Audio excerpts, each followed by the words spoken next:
Alright, now I've mixed up a nice dark purple using the phthalo blue and cadmium red, and I've switched to a smaller brush now, filling in the shadow area on the horse's ear.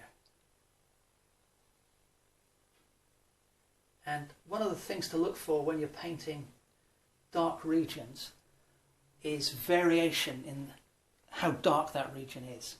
So at first glance things may seem to be just a solid dark shadow, but on closer inspection that's rarely the case.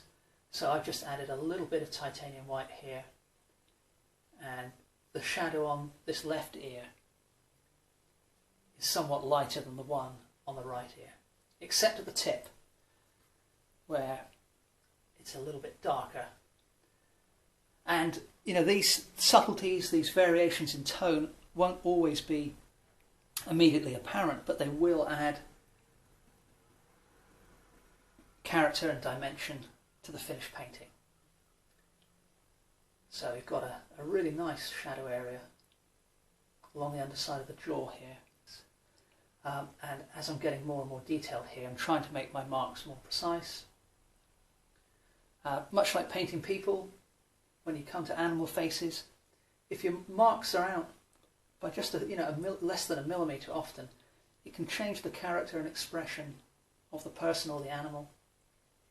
And it's really amazing, how the human brain, picks up these little subtleties. The flick of a wrist, the slight move of a mark, and the animal or the person you're painting can go from looking quietly content to aggressive or amused. And that's one of the challenges of painting living things. It's something I really, really enjoy. Now we're mixing up some titanium white, a little bit of yellow ochre, a bit more,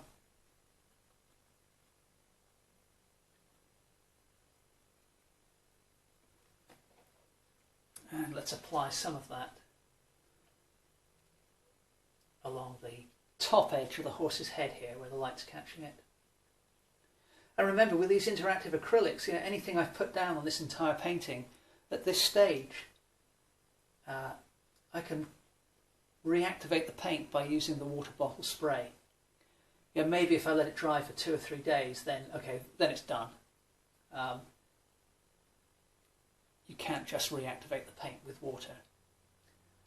But for a considerable time, you can keep the paint workable using the water spray. So it's if you haven't tried it before and you're used to using normal acrylic paints, you really should give it a go. It's quite a revelation. Really good fun.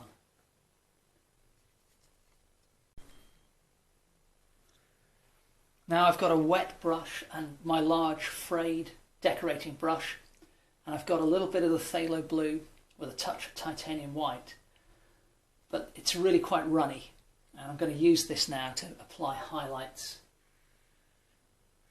and drag that through the still damp paint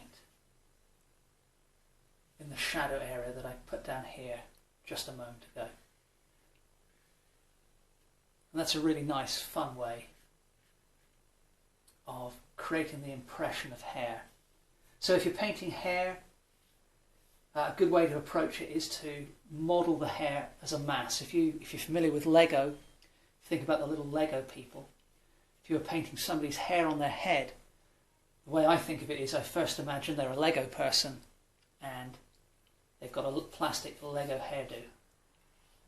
So you don't worry about texture or making it look like hair.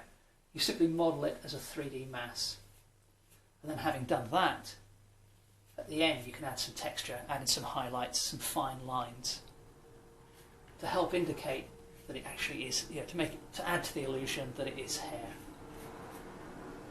So really a lot of painting in my experience is being brave enough to simplify, and one of the ways I go about doing that is, having used a relatively small brush for the recent stages, I've now gone back to the big brush that I used right at the start, and that forces me to loosen up and not become too precious or too fussy with the painting. Okay, I'm going to leave that to dry at this stage, and then I'll come back to it again once everything is bone dry.